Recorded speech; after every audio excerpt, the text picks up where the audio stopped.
Welcome to Breaking Bread. It's a delicious weekly serving of conversation and cuisine. I'm your host, Tiffany Bacon, and every week we'll broadcast from a different restaurant, eatery, or chef's kitchen, where delicious delights and curious conversation is on the menu. We broadcast on Word Radio, 900 AM and 96.1 FM in Philadelphia, and worldwide online at wordradio.com and all Word social media. So, what is this week's brunch topic?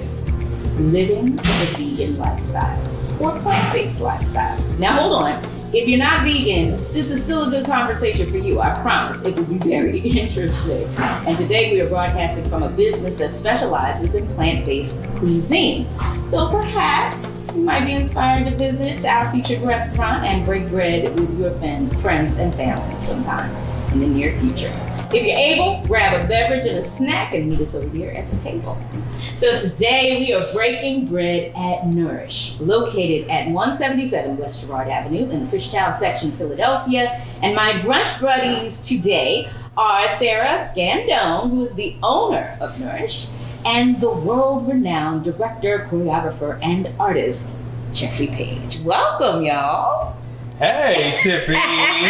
Thank you for being here. It's good to be here. Hey, Sarah. Hello. Thank you for coming and breaking bread with us. Yes, it's wonderful. I am so looking forward to this. I love the food, and we're starting off with drinks. So just in case you don't know, we're talking and we're going to be sampling the food. So we'll describe it to you. You're not able to watch us online and you're listening. We're going to describe what we're tasting while we talk about this plant-based lifestyle. So, Sarah, first, describe what we have in front of us, these drinks. Yes, so I'm giving you a variety of different, some of our beverages. We have the Nourish here. That's our, traditional drink here. And that is a natural juice. It's extracted juice with beets, carrots, celery, and kale as well, and that's just going to be a nutritious, one of my favorite blends, and it's nourishing. So, I saw it fit to name it Nourish. And then we have another one of my favorites, a Tropical Paradise. Mm-hmm. You'll find from our conversations, I lived in the tropics for most of my adult life and feature a lot of foods that are,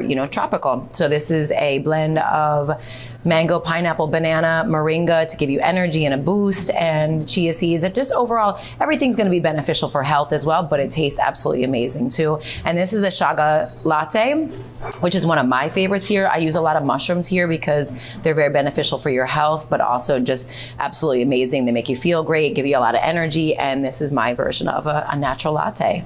Ooh, okay, so we're going to dig in. We're going to try. Jeffrey, I'm going for the Nourish first. Now, Jeffrey. And what's this? Oh, yes. This is mine. I'm having the Shine. It's one of my favorites. This is a watermelon, apple, pineapple, and a little bit of mint to kind of rise you up. It's a good thing in the morning for rise and shine. I love mint in anything. Mm-hmm. Okay, this is good. So one thing I will say, growing up, I had to eat beets. Yes. And I hated that because they were boiled. My aunt was an amazing cook, God rest her soul. But beets just wasn't it for the kid to eat. But beet juice is unbelievably sweet. And I did not know that until I started, really drinking beet juice and drinking healthier, more nourishing beverages. And this is really, really tasty. Right, you can really hide. That's where, it's really good for people that don't like certain fruits and vegetables to be able to hide it in your drinks or your smoothies. We make a beet strawberry. The two pair together perfectly. It's absolutely amazing. It tastes great, and you're getting beets, and they're so nutritious for you. It's amazing, especially for athletes. It's really great to get it because it has that nitric oxide for replenishing your cells and your muscles. So beets are really, really great for athletes, but just overall, it's pigmented food, rich, iron-rich foods like that. It's great. And then this is a great way to get it in. Yeah, I'm feeling. So tell me about what you're drinking, Jeffrey. How does it taste? I have the Chaga latte. Yep. And it's really, really good. It's my favorite. I can't lie. This is like one of my favorite places in Philadelphia to come. Typically along the rehearsal It is Nourish at the house, and I'm very used to this. This is mushroom. Yeah, chaga is mushroom. What kind of mushroom? It's called chaga. It's called chaga. Yeah, it's chaga. Yeah, yeah. Okay. No, that's okay. Okay, It's because it's a little new on the scene from a lot of the different mushrooms that we've been used to for over the years. But chaga is one of the most rich, like vitamin D dense nutrient mushroom because it grows actually in the top of the trees. Most mushrooms we know grow on the ground underneath ground cover with no sun, but this grows in the top of birch trees, so it's more activated by the sun. That's actually one thing with mushrooms for plant-based eaters.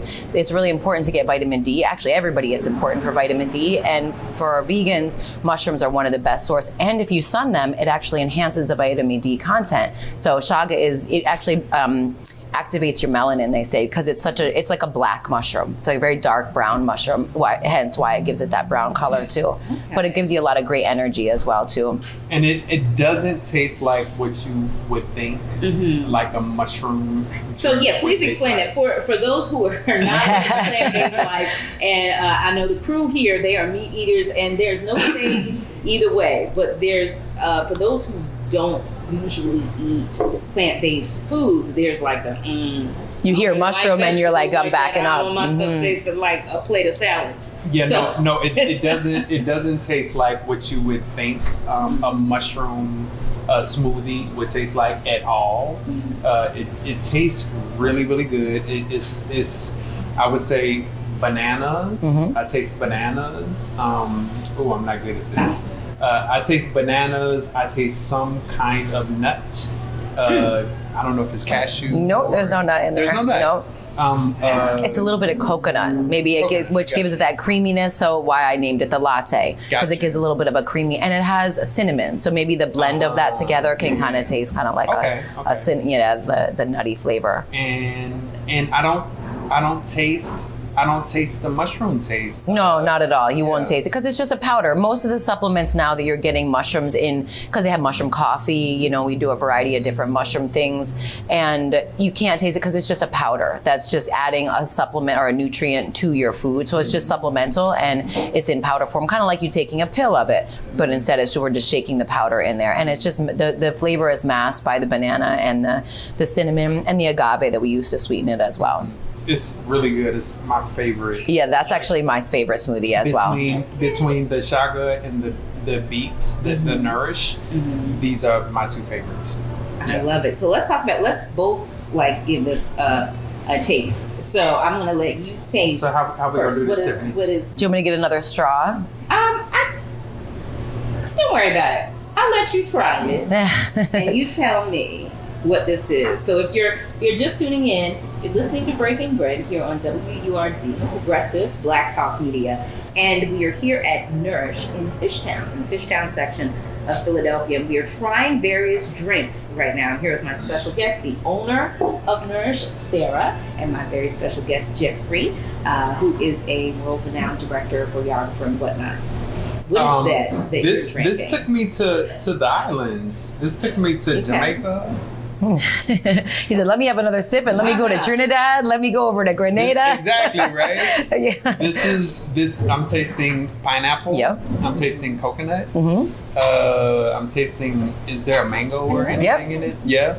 That's what I taste. What is? Yeah, absolutely. That's everything that's in there. Banana, pineapple, mango, and then we also have the chia seeds in there as well, and moringa. Moringa is a very tropical herb that we use, and great for energy and vitality. And moringa grows abundantly. And I was in Jamaica for many years, and I utilized moringa a lot there and got very familiar with it, and just add it to a lot of my different foods and smoothies as well, just to give the body a boost and really just energy and revitalization of the body. It's really, really a good boost for you.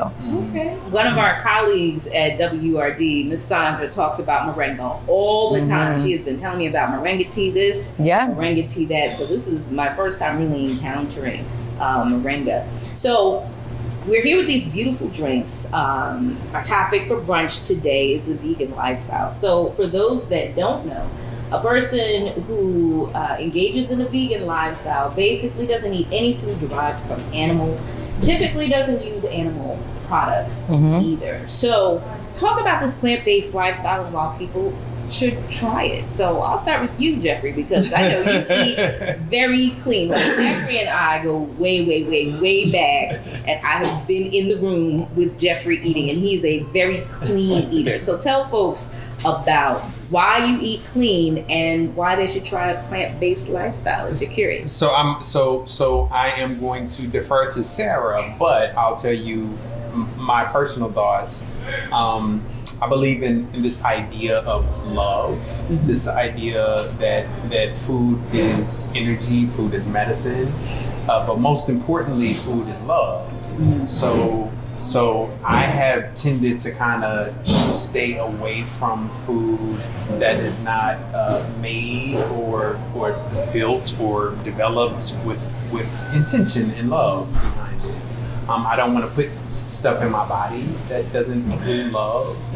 And so for me, the plant-based vegan lifestyle is about really being intentional about what is actually going on in the food.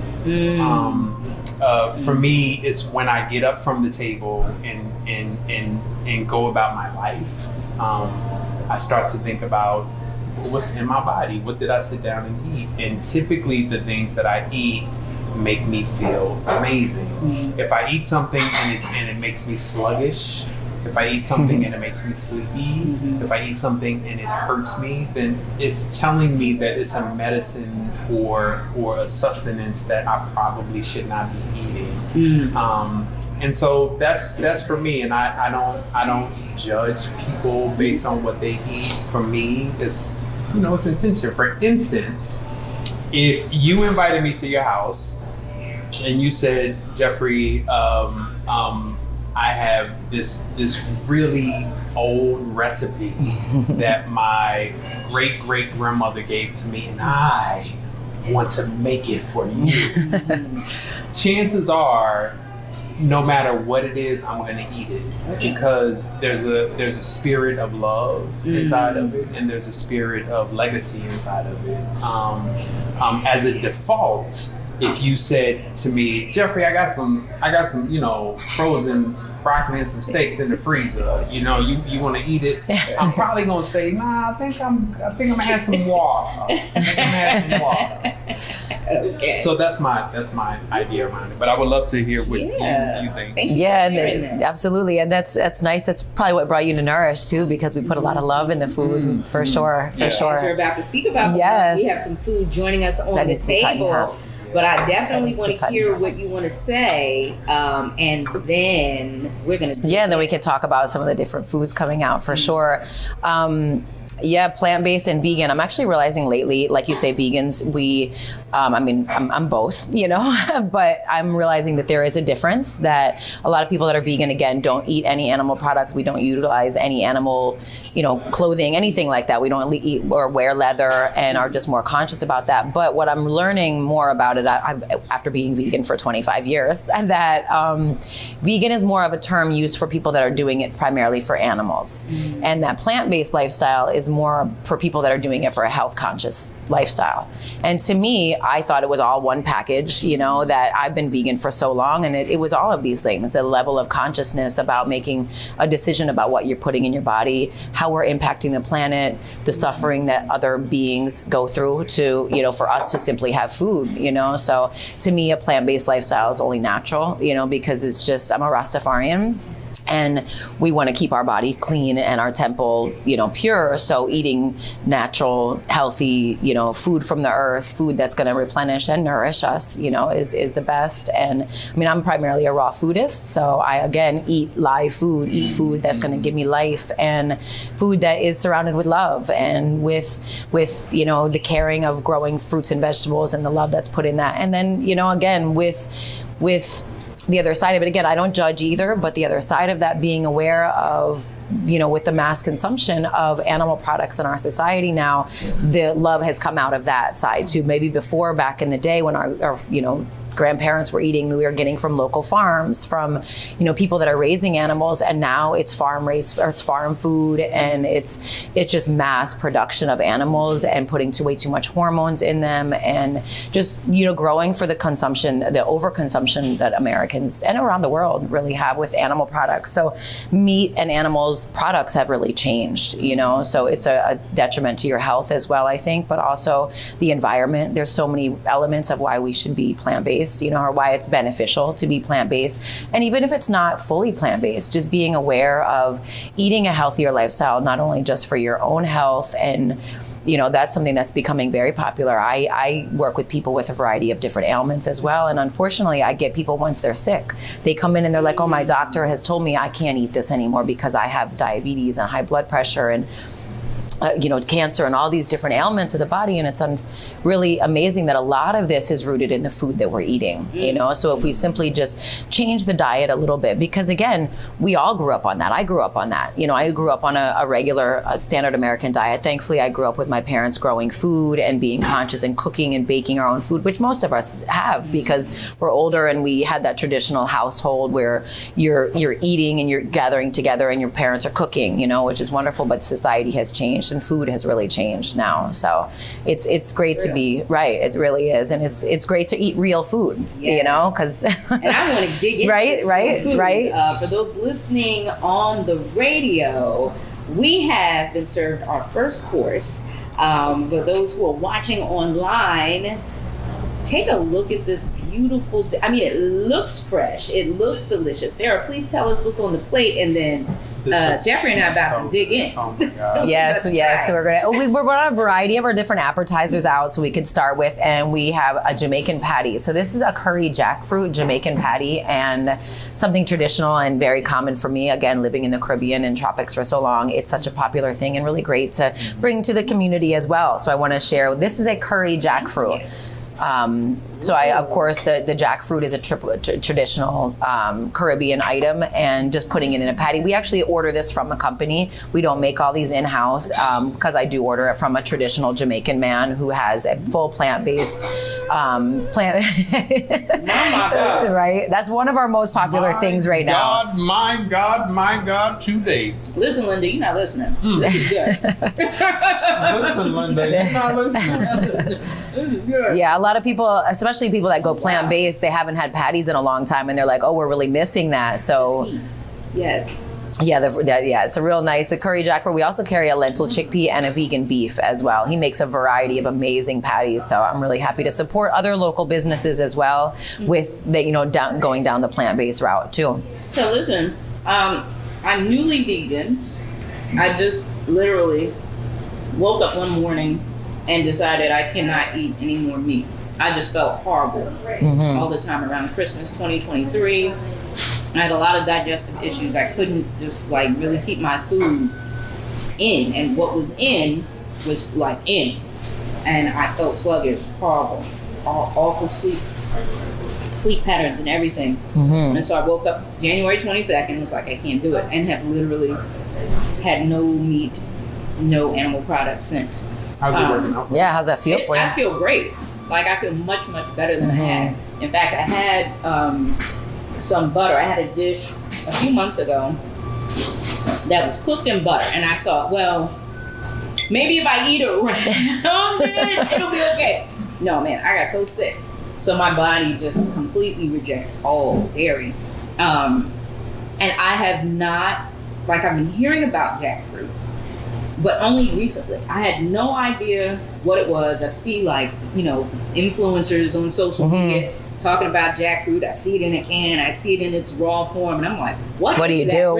How do you do? What do you do with this, right? That looks kind of beefy for it to be a fruit. So can you give us this a little bit more for people who are like, I've heard it. Yeah. I don't really know what it is. For sure. Jackfruit. And it's interesting because even in the tropics, like, we don't eat it how it's been, how we're utilizing it now. This is the young jackfruit. So traditionally, a big jackfruit that you see, like you said, in the big, you know, green thing, you eat the pulp of it.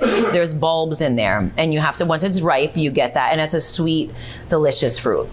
But when we're eating it to be a meat substitute, it's going to be the young jackfruit. So when it's still growing, they cut it before the seed has fully, you know, formed in there, and you're getting the just the young part of that developing jackfruit. So it's kind of like a consistency of a meat substitute almost. Like you can make pulled pork out of it. It's very popular for that. It's really great. Some people make vegan oxtail. It's just a really great consistency and the chewiness, kind of like a mushroom, to be able to create like a vegan meat substitute for it. That is crazy. And it takes on the flavor of anything that you make it with. So again, you're making the curry. I make a barbecue one sometimes. You can put it in a brown stew to make another Caribbean dish too. So that's the good thing. It's kind of like a clear palette, and you can just add whatever flavor you want to, and it has that nice consistency. And it's a great food substitute. Actually, I remember reading a while ago that world hunger could be ended with it, because like 6 bulbs of jackfruit gives you enough nutrients and carbohydrates and sustenance to really keep people nourished. So it's a very nourishing food for sure. And it's right here in this patty. Right? And it's like amazing. See, and I don't know how I'm going to make it through this conversation, because I eat. Yeah. I eat, and I'm like, what's next? Oh, you got a whole lot. Yeah, you got a whole lot to eat and All enjoy. right, let's see what's next on the table. So this here is one of our most popular items. This is called lion bites. So this is our version of a faux chicken nugget. Okay. And we're making this out of lion mane's mushroom. Absolutely. And that's become a very popular mushroom in the plant-based world recently. It's also, I've been utilizing it for years in vitamins and a supplemental form, because it's very good for cognitive function, very good for your brain health, for memory, and overall it's just great for you. So now utilizing it in food is just wonderful to me, because I look at food as medicine, and utilizing our food to be able to get in the things that are beneficial for us, that are going to help activate our bodies in a variety of different ways. It's really, really great. And this is just, to me, absolutely delicious. We actually have a roar sauce that you're about to open. Okay, we call that the roar sauce. So we have this, and this is called what? The roar sauce. This is like a spicy mayo. Okay. And it's no mayo. So No, this is vegan a mayo. very- Yep, that's a vegan mayo. So how does one make eggless mayo? Right. Well, you would use oil still. So it's a blend of oil. There's tapioca in there. We buy this already made. We don't make that in-house. We make a lot of things, a lot of our dressings, most things in-house we make here, because I don't like using a lot of processed foods. So we make a variety, most of our ingredients, but some of the sauces and stuff we definitely do purchase some of It's those. like chicken. I'm not Yeah, eating right now. yeah, that's one of our, everybody, It's like children can eat this. People love it. Some people you can fool. A lot of women say that they take it home to try to get their partners to eat less meat, and they really can't even tell. It's so good. Yeah, the lion bites are definitely one of our most popular. It's one of, I really enjoy. mushroom. Yeah. Now I know that I forget what it's called. It's an A word. The chickpea juice, the chickpea water. Oh yes. Oh gosh. Yeah. I But anyway, I know that you can take the water from the chickpea to make the mayo. I've seen people do that kind of stuff too, and I think it's after you wash it off, or it's in cans. I know the word you're talking about. I'm just not familiar with it. I haven't used it. Afaba is what it is. Afaba is what it is. And it is a thick consistency. I don't use canned food, so it's hard for me. Again, also coming from the tropics, I lived there for so long, and cooking food was utilizing real food. So I had to kind of readjust myself to actually having some of these things available. I would just make things out of what I could. But the afaba, I don't really eat canned food. And I think that, to me, I feel like there's maybe some chemicals in canned food in the aquafaba. That's what aquafaba. Yeah. That's what it is. Aquafaba. Unless you're soaking the beans yourself, and then maybe that's the water that you pull off that. I think that's what it is. I just saw on Instagram them making it from scratch. Aquafaba. Yeah, they made hummus from scratch, and so they pulled the water that they boiled the chickpeas. Right. If you're making fresh, right, you're making Then the you fresh. can use that. Mm-hmm. Yeah, and I would think that that's probably great, because chickpeas are great for you. That's the only bean I actually eat is chickpeas, and it's very high in protein. Very beneficial, and you can do so much with it. If you look on my menu, majority, probably 40% of the stuff has chickpea in it, which is actually this the lion bites actually are dipped in a chickpea batter first, because we use the chickpea flour to add the level of this, idea that people, vegans don't get protein. So adding that to each of the things that we're going to do. We don't do everything fried here at all, but we do have fried options, and that's going to be the wet batter that you're going to put on the stuff first, and then you're dipping it in the whole wheat flour to create the dry batter as well. But that chickpea is giving that. So I could definitely see that aquafaba would be beneficial there. And it has an amazing crunch. Right.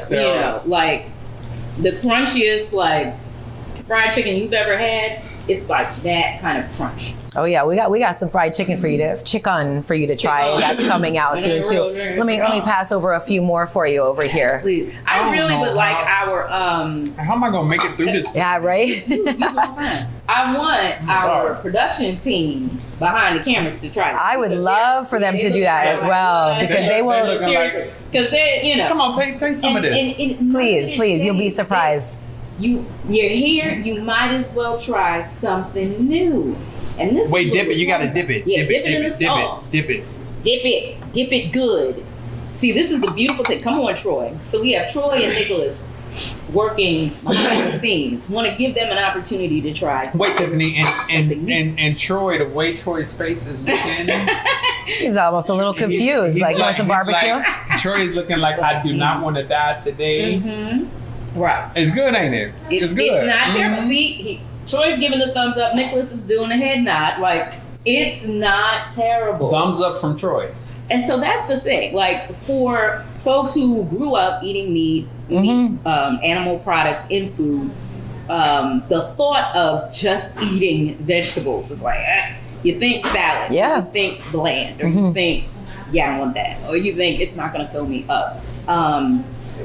Until you taste something that's this is actually tasty. And I have said for a long time, I don't think I could be vegan if I don't know how to cook it. Right, that definitely helps. Yeah, 25 meals a week. I just can't do it. So what are some of the secrets to making your own food taste as good as this? And before you answer that, I would like for us to dig into this third. Yes. This is another appetizer we have here. There's another appetizer that's the lettuce wraps, because we do offer, of course, the transitional, comfort foods as well, but we do offer a variety of different raw foods too for people that are trying to be on a healthier side, or doing a cleanse, or just wanting something a little bit lighter as well. So and I'm making a food. and then just also getting a full balance of stuff, because I don't just want people to be eating salad. People do have this concept that, I'm just going to be eating salad, but when you can get a variety of the blends, I'm adding pumpkin seed hummus in here. So again, you're getting that nutrient density of the idea of protein that we need in there. You're getting avocados, so you're getting that healthy fat. So it's it can be a meal as well. And then it just breaks up the regular basic salad, the idea of just eating salad. And vegans always make a totally different salad. So I went out to dinner the other night at a restaurant, and of course they had their house salad, and in my pocket I had my sprouts and my dates, and I said, let me spice this up a little bit, but I really try to offer a variety of different stuff on your salad. So it's not just I'm eating a salad every day. Okay, I can and give people the idea too. So it's not I have to go out to eat this. Let me look at her menu. Let me look at her meal preps. Let me look at the things that she's creating on a regular online, and create these things at home that makes it simple. And I think sometimes, like you were mentioning, hang on. Woo! Yep. The food just keeps coming. That's why listen, Linda, you're not listening. Part of the mystique of the show of us eating and trying the food, so you at home or wherever you are enjoying the show can get a sense of, I might want to go try this. I think I might want to have brunch at Nourish one day. This is what they have to offer. So I want you to finish. Yeah, for sure. And we make it so easy to be vegan, coming out and again, getting those ideas. And I think making it more simple. I think sometimes we make it so difficult and be like, I have to create this extravagant meal. And it's like, no, just saute some simple vegetables, saute some mushrooms, start to familiarize yourself with consistency of food and get creative with it. And that's how I created some of these things. I came and I was like, let me try this. I love mushrooms. Let me buy all the mushrooms I can find and figure out the ways. Think about it. How do you make fried fried chicken at home? How do you make your regular foods? How do you make your steak? And start to utilize plants to create those things. I mean, we can make, right now we have a special of a vegan fried fish, and that's made out of banana blossoms. So it's rich in iron. It's, you know, and it's so similar. I mean, again, I haven't eaten meat in a very long time, so, or fish or anything. So to me, it tastes so similar. It's kind of unusual. And even with the banana blossom, it's a little, there's like these little stringy, like harder, not a bone, but it's like a thicker part of the banana as it's developing. And it's like, wow, this is amazing how similar it is to it. But eating at home, again, one thing I tell people too is before you go vegan, before you say, I'm cutting everything out, start to eat more fruits and vegetables. Start to bring these things in the house and start to cook it so you can find what you like, what's easy for you to make. And so then you can make it sustainable and just do it slowly. I mean, even if, again, if a lot of people, a lot of meat eaters eat at my restaurants over the years and many that I've had, and they say it's not that we're vegan, we just love your food. We like a variety of food. We want to be able to eat a variety. So even if you're still eating meat, eat meat 3 days a week and have, you know, some of the other days or start to, you know, understand that we have this concept in America. It's a traditional thing we all grew up on, you know, and kind of like you said, I could never go vegan. I said that probably 2 weeks before I went vegan. Oh, I could never go vegan. I grew up, even though I ate healthy and was exposed to vegetables and fruits of all sort and just really exposed to a balanced, healthy lifestyle, we still ate meat. So I was like, oh no, I couldn't give that up. And then just started to be exposed and started to learn about the other things. And then of course, thinking about my health, thinking about the environment, thinking about animals. Again, it hit me again a couple years ago. And I was like, wait, why are we killing animals for food when we have all these options? When you can make a fried chicken sandwich that we're about to try, a chicken nugget out of something, you know, that is a plant that's healthier for us, you know, where there's no, you know, death behind it, where there's no suffering behind it as well. But simply in the household, make it simple, make it real basic and amazing. Right now, there's some amazing food influencers online. There's some amazing recipes and it's really simple. People always used to be surprised with me. They're like, Sarah, how'd you create that? I'm like, it takes me 5 minutes to saute up some veggies, some mushrooms, some chickpeas and have a whole plate, make a stir fry, you know, make simple things that you like outside and meat stuff and just supplement it with something else. And now with the food changing so much, there's health foods everywhere. There's health food products. It's a multi-billion-dollar industry at this point, and there's so many options for us to try. And initially you might want to do the transitional type of foods. They have, you know, faux meats in the stores and options like that. You know, I don't recommend, you know, feeding on them regularly. I definitely recommend utilizing more. Again, that's where the plant-based options come in compared to the vegan options. Vegan people may say, I'm fine with eating a soy patty and fine with eating some of these different things, but I like to use these. How is everything? How do you like the lettuce wraps? I have been waiting to talk about this. This is now Tiffany, Sarah. Yes. This is now my favorite. Oh my God. And it's raw. It's all raw. Nothing What good. is this called? This is the lettuce wraps. The lettuce wraps. Y'all, when you come here, because you will come here, because Troy done sneakily stole. Yes, he did. He done sneakily stole the lion bites. Yep. And he thought that nobody was watching, but I was watching. But when you come here, don't be afraid of the lettuce wraps. Lettuce wraps. The lettuce wraps. It's so good. It's like it's seasoned so well. It's surprisingly juicy. Right, it's not dry. Right, it's not just really like a basic salad or. Yeah, it's really, really good, and it's all raw. Yeah, the pumpkin seed hummus in there is going to give you the, you know, the nutrients that you need. That a lot of protein in there. Pumpkin seed has the highest level of a plant-based protein there is, and then there's seitan after that. But pumpkin seeds, very beneficial for you. They're also great for killing parasites in the body, and very good for men for prostate health. So something that you know, all men should be eating on a regular, and all people should be, because parasite cleansing as well is really important. So again, food as medicine. I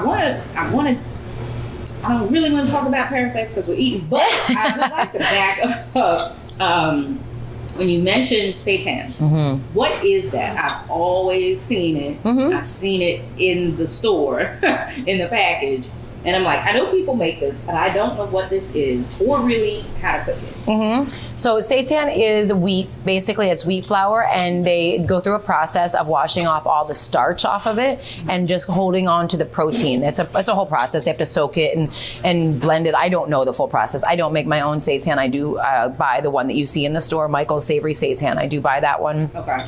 And it's basically like your, you would use it in replacement for your steak, for your chicken, for, you chop it up. You can season it however you want to, because again, it's kind of like the jackfruit idea. It's a clear palette, like you can flavor it however you want to. But again, it's going to be giving you that, that high level of protein, or amino acid structure that you're looking for to give you that full feeling, to give you that strength and power that most people feel you're going to be missing when you go on a plant-based diet. So they also call it seitan. So it's wheat gluten or seitan, wheat meat, they call it as well. So it's a really nice substitute for people that are trying to transition and still want that chewiness in food and are really feeling, especially bodybuilders, athletes, really want a lot of protein. They're still trying to meet that need for that protein. I love it. Now, for the folks who choose or need to be gluten-free, how do they navigate this landscape? And sorry, you've already cut out animal products, and now you need to cut out gluten, which is in just about everything. Right. Else. Yeah, for sure. That would be difficult. Gluten sensitivity or are choosing to be gluten-free, what in your menu, and they dig in. Oh yes, we have and I love how you say that, gluten-free or choose to be, because a lot of us do choose to be because we're finding that gluten isn't very good for us now. And you notice that's where we get really tired, or you notice your digestive system isn't, it's just really problematic, and you just don't feel that great from it. So gluten, there's a lot of different gluten intolerances now coming up, because again, it's not that the wheat is, necessarily bad, but the food is changing. The food system is changing. The way food is grown, the chemicals that are put on food, even fruits and vegetables. So it's something to be aware of and cautious of as well. So a lot of us are choosing to be more gluten-free. I don't eat gluten. I'm not gluten intolerant, but I don't eat gluten either. But I still, like to offer it because some people do still like it. I don't serve any soy here, so gluten would be my other option for a processed, pre-made like meat substitute. Okay. But on my menu, I have a huge variety of different stuff, again, because I do make the chickpea with a lot of things. We use the chickpea for our egg, our vegan egg. We use it for omelet. You have an omelet platter. Again, we have the raw stuff. We do a lot of like our appetizers, the fried mushrooms, just in the chickpea flour. So even with people that are still looking for that, the level of protein that they're finding in seitan or in gluten. So when they go gluten-free, they're like, wait, I still need that protein that I'm looking for. And that's where that chickpea comes in. That's where I batter everything in that chickpea. We still can make our chicken that we make gluten-free because we will use a gluten-free flour. We'll have, other options for quinoa flours, coconut flours, to be able to create that same crisp that you're going to find in the options as well. Now, can you explain gluten to folks like me who don't fully understand what that is? Well, gluten, I mean, what we just explained, or what we just went over, is what they would call like wheat gluten, is basically the protein that's coming out of wheat. But all wheat products, all flour, all bread has, unless it's a gluten-free. So the gluten is part of the wheat grain. It's what's inside of a grain. So they have gluten in them. So rice is a grain as well. So it will have rice. Some rices, because white rice there's gluten-free. You would use that in white rice flour would be used in a gluten-free option sometimes, usually as well. So you can, and there's so many other alternatives to flours now. Again, because having to produce so much food in our society now, they've had to change and start to alter, and not even just having to. We see the big businesses buying up this land and all the farmland and putting all these chemicals and endocrine disruptors on them. So it's changing the food a little bit. Maybe back in the day, again, when we had rice in its natural form, but now it's bleached, it's gone through a process, it's stripping away all of the healthy stuff for us, and just leaving us with the lifeless food, for us to be eating and feeding on, which is white rice, or, and then there's so many things to be cautious with, because then we see and hear that they're making it out of plastic and they're adding different things to food. Yeah, so I think I may have encountered once right some rice that wasn't really right. rice. I'm seeing that more. The way it tasted, and I'm like, I'm a rice lover. Mm-hmm. This doesn't taste right. It tastes like, even though it was fully cooked, it tastes like it wasn't fully cooked. Right. And there's a difference between someone who undercooks rice and then something that's like, I don't think this is.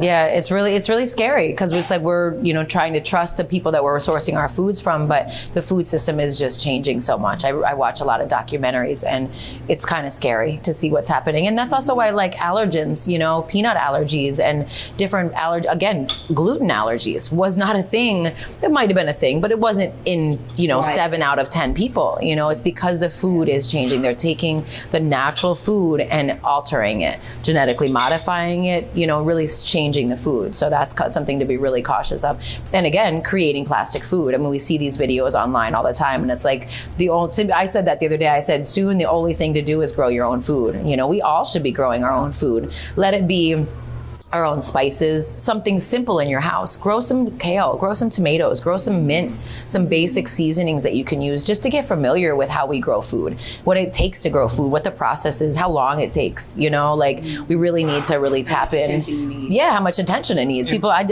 planted my front yard last year. People are like, why would you do that? I'm like, because I want to see how much work it takes me to feed myself these simple things, and it's a lot of work. And people have this new idea of like, oh, I want to live on a farm and grow my own food. And it's like, do you really? Do you know how much work that takes, So that's why it's great. We have urban farms all throughout the city, being able to support local urban farmers is great because we know where they're sourcing their food. We know where we're getting our food from, So it's really important. And plastics and microplastics are cancerous. Absolutely. Yeah. So that's not good for you. So even like with the plastic water bottles, that's not so good for you. Can you explain to me corn? I read, I forgot what book it was. I think it was probably Isabel Wilkerson's book, The Warmth of Other Suns, or one of those books. I totally forgot. But they were talking about, it was Michael Twitty's The Cooking Gene. Mm-hmm. And he spoke about corn used to be good for you. Mm-hmm. But now the way corn is grown and processed, it's actually not so good for you. Can you explain that? Yeah, I can touch on it a little bit. And like we were saying, like the food industry has changed so much. They're mass producing corn because it's now animal feed.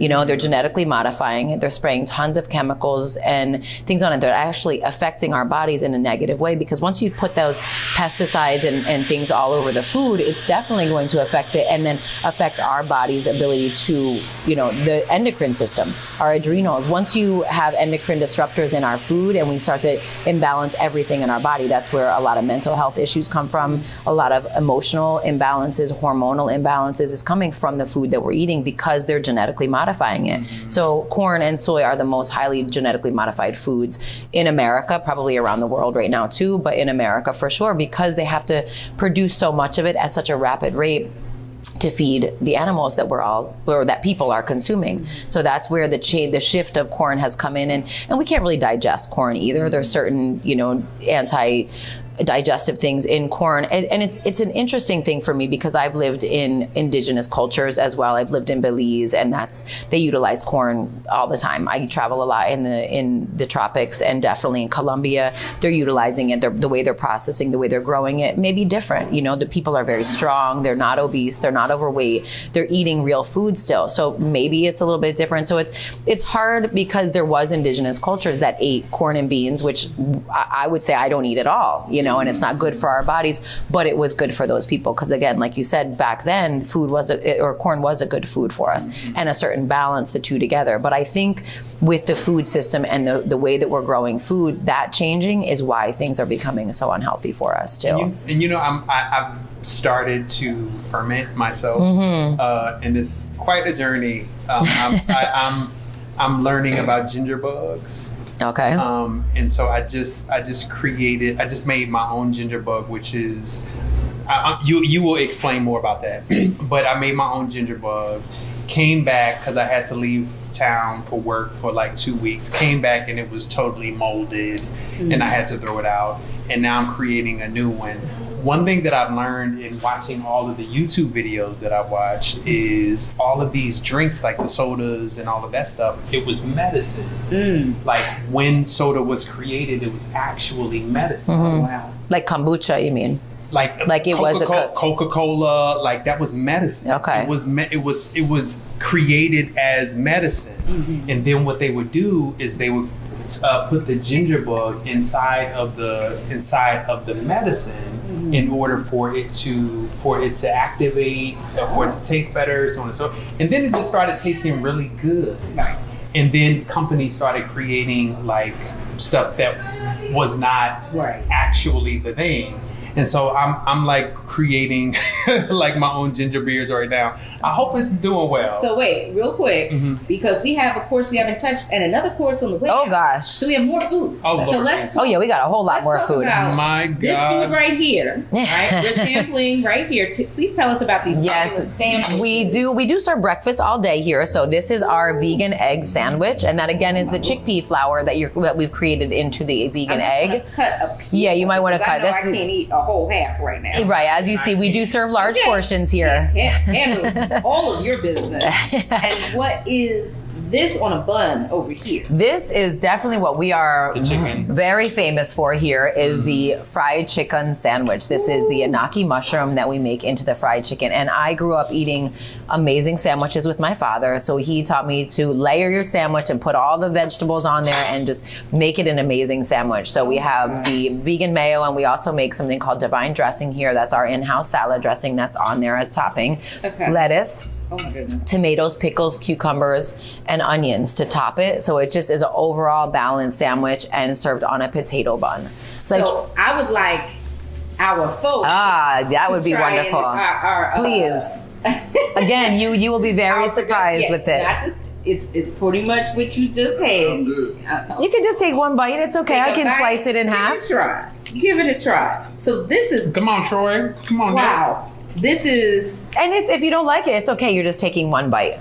You want to take mine? Maybe if you want to cut it, you can take my plate here. I love all the food, but as I mentioned before, I'm sorry for not eating and sharing food. I'll eat the egg sandwich with you. I do. This is one of my favorite. This I used to make all the time when I was eating more cooked food. I made this before I opened the restaurant. When I moved back to America, I lived in Jamaica for many years and owned a restaurant there, and I was very used to eating real food. I'm used to, we don't eat a lot of sandwiches, or we don't eat, down there. We definitely eat a lot of real cooked food, which we're about to sample soon. But so I was here and I was trying to go places and I couldn't find, I saw a lot of processed foods. I saw a lot of soy again, which I don't eat, a lot of, bread. So I would be creating things at home and doing simple things. And this was one of my favorites, again, because I love a good sandwich, because my father taught me to make an amazing sandwich. So this was one of my favorite. This egg sandwich will have you full all day. Yeah. It's because the level of nutrients that you're getting from the chickpea is just so filling. So how do you convert a chickpea into a substance that can then look like and be like a fried egg? I see why this is difficult to eat. I talk the whole time. I might need a napkin. So I utilize the flour. So the flour is already milled, and you just buy the flour by itself. And I tell every vegan, anybody going plant-based, as you transition, chickpea flour will be your best friend. Okay. It should be something that you're utilizing all the time. You can create these omelets, great for children, because they need the nutrients, they need the energy source. Right. And it's just a very simple thing. You can make frittatas, you can make quiches, you can make omelets. Again, I dip all my stuff that we're gonna fry in it. You can utilize it in so many different ways, and it gives you that filling, that fullness that you need from it. And again, even for athletes, because it's fueling you by giving you that protein that you're looking for. Because that's the biggest question when people are like, oh, you're vegan, what's the next question? Right. Where do you get your protein from? Right. Even though I have a different view on. Nutrients. Right. And when the reality is we're eating a lot more variety. You see it when you went vegan, you're like, wait, now I'm eating all these different fruits and vegetables, and I'm trying so many different things. It kind of opens our palate up a little bit as well. I like to turn okay, he took a couple bites. What were your thoughts? All right, he's got a thumbs up on that as well too. And these are regular, meat eaters. And that's what another thing, even in the Caribbean, people would come in all the time, and there are a lot of men would come in like, we're not vegan, but we love the food because you're giving us variety. We're trying so much different variety, and you can't really you're not even missing out on the regular, foods. Jeffrey. Yeah. He said, let me put my hair up for the next chorus. If you're listening and not able to watch, Jeffrey. Thank you. I need one of those house. too. That same house. It was only a half. Boy, our house, you Jungle Brothers house, that half a sandwich. Let me tell you something. That sandwich. Okay, first of all,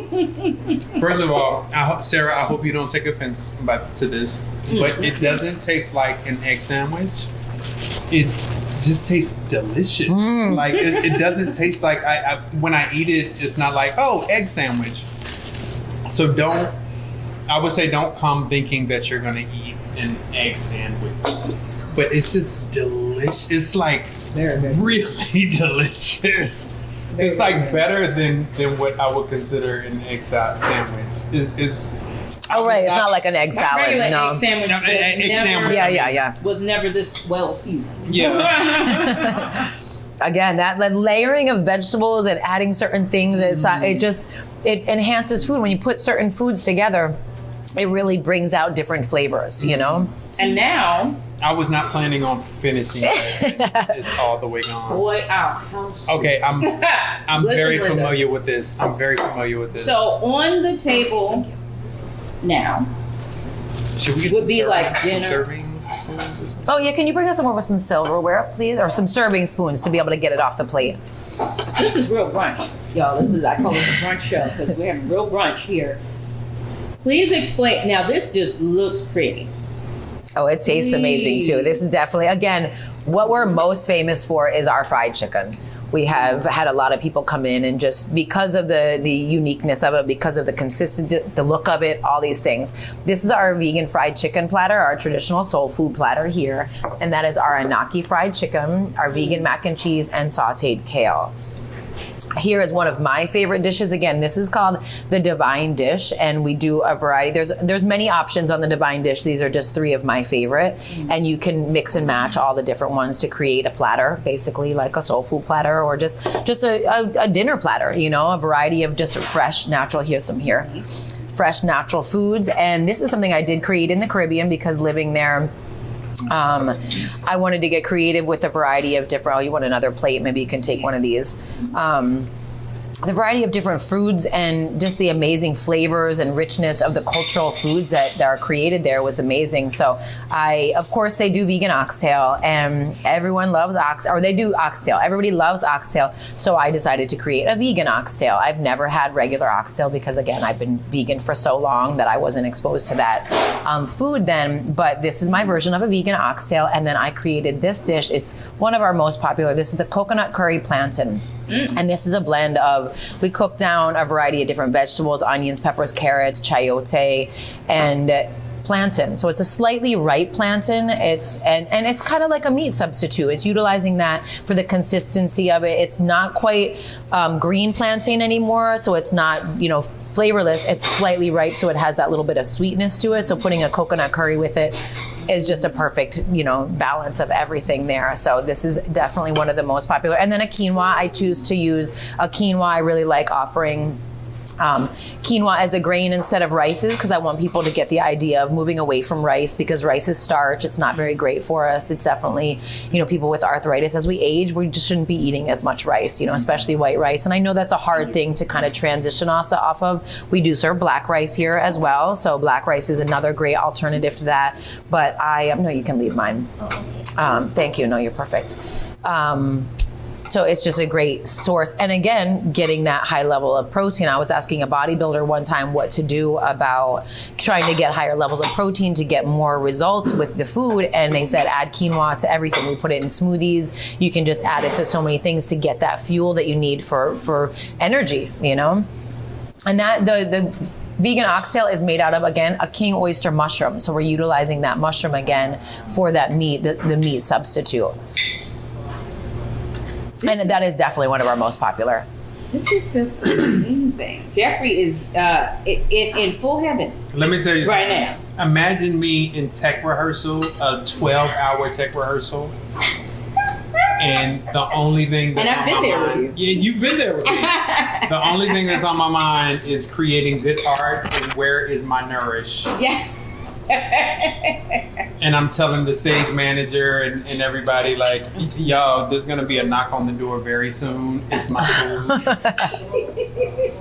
And it's from Nourish. So this is okay. We're having another shot of the meal. So if when you think about like comfort foods, these go under that category of comfort food. What are some of your favorite vegan comfort foods to make at home? And not just the comfort, the junk too. Oh, right, the junk food. I have to go back a little ways for that. Yeah. But one of my favorite, I absolutely love okra. Okra is one of my most favorite comfort foods, and I use it to do like a gumbo or cook it down, but I also do a fried okra that I absolutely love. And you might want to cut it from the side like this long ways. It's a little bit easier, or just pick one up. You guys get each your own and, you know, enjoy that piece. Sorry, Thank you. Tiffany. Or here. I need a bib. Do you want to eat the others first, or you want to try add this now? I'll get down with the get down. Okay. Okay, wait. It's all right. So Here, if you are listening and you hear a lot of clanking and pausing, that's because I'm trying to get the chicken off the plate and it doesn't want to go. But you were saying. Yeah, this option, of course, I mean, creating the fried chicken was what, you know, I moved back to America and we don't have mushrooms. We didn't have mushrooms in the Caribbean very much. So when I came back here and started, you know, craving some of these things and getting to eat the fried food again, creating a vegan fried chicken out of mushrooms was wonderful. It tastes amazing. And I actually do it more of, I mean, even though it's fried food, I do it more of an alkaline version. So I'm going to use, again, the chickpea. At home, I would create it with spelt flour. So I started creating just the regular king oyster, or the regular oyster mushrooms that most people use for the fried chicken.